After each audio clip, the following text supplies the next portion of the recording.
పాష మైలారం పేలుడు ఘటనలో మరణించిన కార్మికుల పట్ల రాష్ట్ర ప్రభుత్వం కర్కశంగా వ్యవహరిస్తోందని ఆగ్రహం వ్యక్తం చేశారు BRS working president KTR.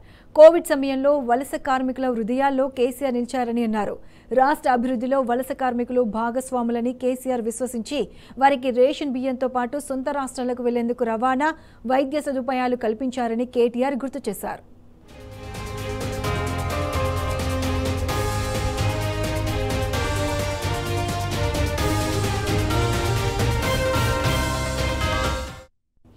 Pasha Mylaram పేలుడులో పెద్ద సంఖ్యలో కార్మికులు మరణిస్తే వాటిని తగ్గించాలని రేవంత్ చూస్తున్నారని కేటీఆర్ విమర్శించారు.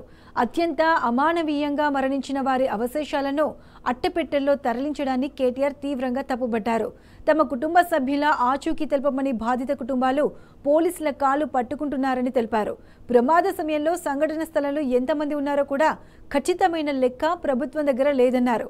మరణించిన వారికి పరిహారం లేదని, వలస కార్మికుల పట్ల చిన్నచూపు తగదన్నారు. మృతి చెందిన వారికి కనీసం గౌరవం ఇవ్వాలని ప్రభుత్వానికి కేటీఆర్ సూచించారు.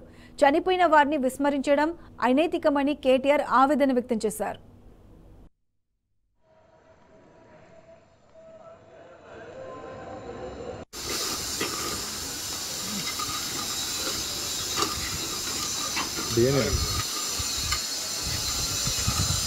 అవి ఏం చేస్తారు?